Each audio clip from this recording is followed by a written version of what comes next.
गीता में त्याग का मनोविज्ञान।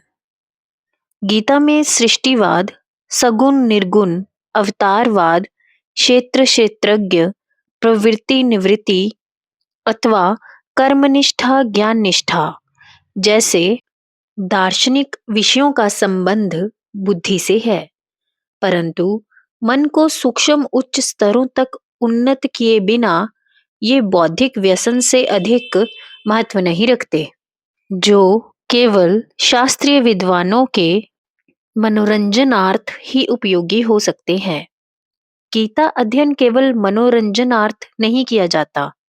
गीता उच्चतम श्रेणी का आध्यात्मिक शास्त्र है, जो प्रत्येक युग में प्रत्येक जाति के आध्यात्मिक जिज्ञासियों के लिए समान रूप से जन्म मरण से छुटकारा पाने का मार्ग प्रशस्त करता है।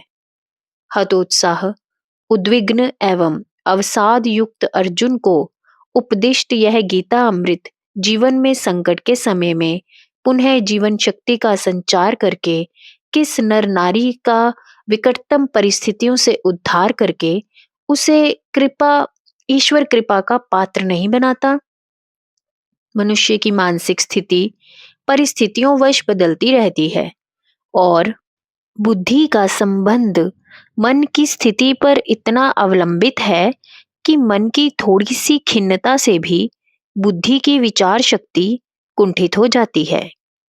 ऐसा इसीलिए कहा है कि अपना मन ही अपना मित्र और शत्रु है।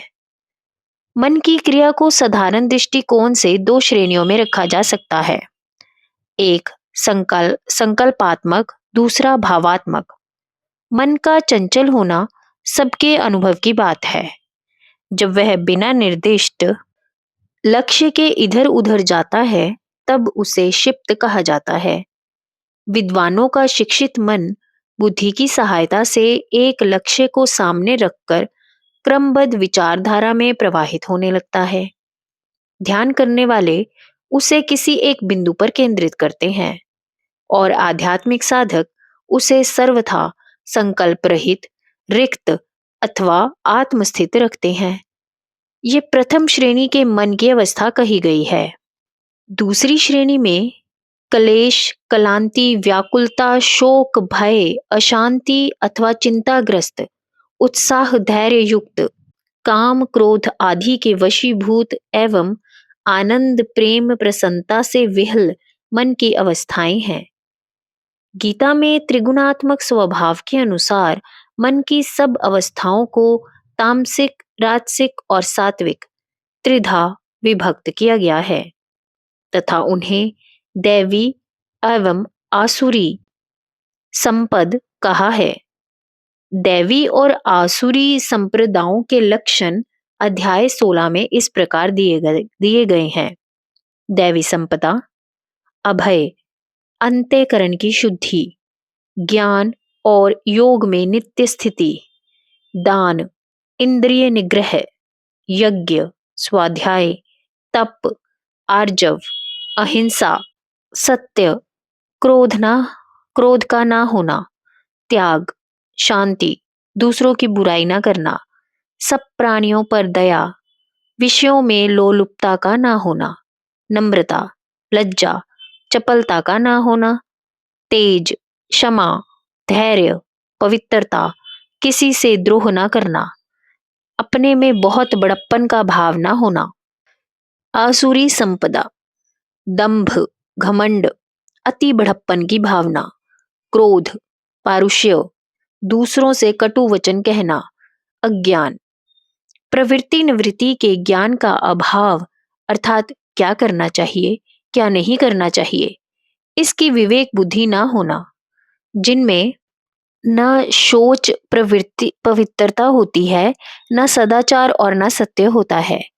जगत का कारण ईश्वर को ना मानना, मैथुनिक काम वासना को ही सबका कारण मानना, जगत का अहित क्षय करना, उग्र कार्य करना, कभी पूरी ना होने वाली इच्छाएं रखना, दंभ भान के मद में रहना, मोहवश असदाग्रह या अशुभ प्रतिज्ञा करके अपवित्र व्रत लेना, प्रलय तक भी समाप्त ना होने वाली चिंता से ग्रसित रहना, काम उपभोग को ही जीवन लक्ष्य रखना, सैकड़ों आशाओं के पाश में बंधे रहना, काम क्रोध परायण होना, अपनी कामनाओं की पूर्ति के लिए अन्याय से धन संग्रह करना, बड़ा वैभव संपन्न सुखी बलवान होने का अभिमान करना, काम भोगों में प्रसक्त रहना, अपने को सर्वगुण संपन्न समझने के कारण ऐंठ में रहना, धन अथवा पद के मान के मद में रहना,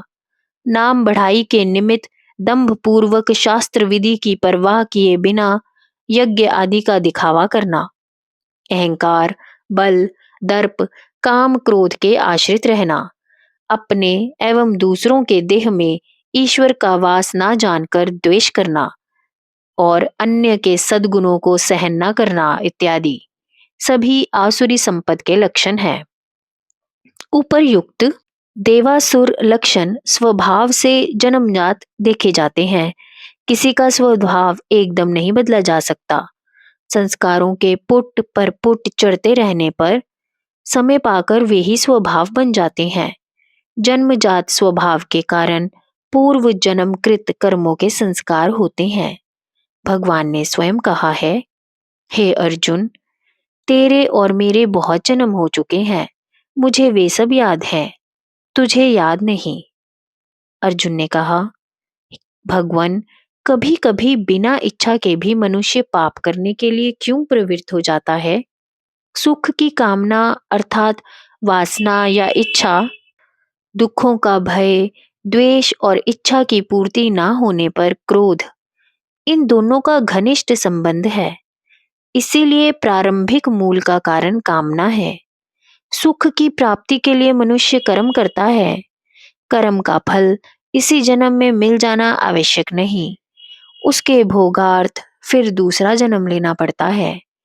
पूर्व जन्मकृत अशुभ अशुभ कर्मों का संस्कार उसे फिर नए कर्म करने को बाध्य करते हैं। उन संस्कारों के अनुरूप ही दैवी आसुरी संपदा कही गई है। श्री भगवान कहते हैं, यह काम, यह क्रोध रजोगुण से उत्पन्न होता है। दोनों एक ही रूप है। यह बहुत खाता है, बड़ा पापी है, कभी तृप्त नहीं होता। इसे ही तू यहाँ वैरी समझ। यह रहता कहाँ है, अर्थात इसका अधिष्ठान, रहने का स्थान क्या है? बताते हैं कि इंद्रियां, मन, बुद्धि इसके अधिष्ठान अर्थात रहने का स्थान कहे जाते हैं। इसीलिए हे भरतों में वीर, तू पहले इंद्रियों को नियंत्रण में रखकर ज्ञान विज्ञान का नाश करने वाले इसको मार। मनुष्य इंद्रियों के विषय सुखों को सुख समझता है और उन्हें प्राप्त करने की इच्छा करता है। इंद्रियों का विषयों से संयोग होने पर उसके विषय के भोग से जो आनंद अनुभव होता है, उससे मन को प्रसन्नता एवं आसक्ति होती है और बुद्धि भी मन अनुगामिनी होकर उस सुख का अनुभव करती है। इसीलिए तीनों को काम का अधिष्ठान कहा गया है। सर्वप्रथम इंद्रियों को नियम में रखना आवश्यक है। साधन सोपान की यही प्रथम सीढ़ी है। यदि योगी होने की इच्छा है तो नियमों का पालन करो। प्रत्येक इंद्रिय का उसके अपने विषय में राग और द्वेष रहता है। इन दोनों अर्थात राग और द्वेष के वश में ना होवे, यही दोनों साधन के मार्ग के ठग हैं। सुख के ज्ञान की स्मृति या संस्कारों के कारण सुख और उसकी प्राप्ति के साधनों में जो तृष्णा होती है, उसे राग और दुख के ज्ञान की स्मृति या संस्कारों के कारण दुख और उसकी प्राप्ति के जो साधनों में वितृष्णा है, विरोध है या क्रोध होता है, उसे द्वेष कहते हैं। इसीलिए राग से सुख की इच्छा, कामना या काम और द्वेष से क्रोध या अनिच्छा समझना चाहिए। ऊपर काम का अधिष्ठान इंद्रियों, मन और बुद्धि तीनों में बताया गया है। बुद्धि में ज्ञान, मन में इच्छा और इंद्रियों में ज्ञान एवं क्रिया के स्थान है। अर्थात काम का वास ज्ञान, इच्छा और क्रिया तीनों में होता है। अर्थात हम पहले जानते हैं कि सुख के साधन क्या हैं? उनको प्राप्त करने की इच्छा होती है और तब प्राप्त करने का यत्न किया जाता है। प्रबल इच्छा बुद्धि के ज्ञान पर आवरण डाल देती है। इसीलिए श्री भगवान कहते हैं, काम ज्ञान विज्ञान का नाश करने वाला शत्रु है। शरीर को क्षेत्र और आत्मा को क्षेत्रज्ञ कहा गया है, क्योंकि आत्मा अहंकारवश समझता है कि यह देह मेरा है। आधुनिक राजकीय भाषा में अहंकार युक्त आत्मा अर्थात क्षेत्रज्ञ को देह रूपी राष्ट्र का राष्ट्रपति कहा जाए तो ज्ञान, इच्छा और क्रिया तीनों विभागों के अनुसार मन को प्रधानमंत्री, बुद्धि को विधान मंत्री और पांचों ज्ञानेंद्रियों को सूचना विभाग और पांचों कर्मेंद्रियों को प्रशासकीय विभाग कहा जा सकता है। राष्ट्रपति कुछ नहीं करता, परंतु सब कार्यों का अभिमान करके अपने को कर्ता मानता है और उसके अच्छे बुरे परिणामों को भोगता है। यद्यपि देह रूपी राष्ट्र प्रकृति का निर्मित है और सब मंत्री एवं कार्यकर्ता प्रकृति के अंग हैं, इसलिए उनके कार्य भी प्रकृति के ही अंग हैं। आत्मा प्रकृति से असंग है। प्रकृति त्रिगुणात्मिकता है और आत्मा त्रिगुण अतीत है। तथापि केवल अभिमानवश स्वयं को कर्ता मानकर शुभ अशुभ भोगों को भोगता है। इसीलिए श्री भगवान कहते हैं, यह काम त्रिगुणात्मिकता प्रकृति के अंग मन, बुद्धि, इंद्रियों का कार्य है।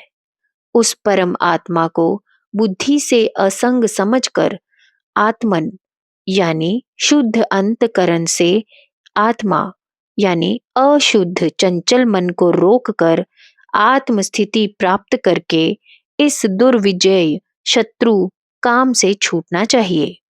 जय गुरुदेव।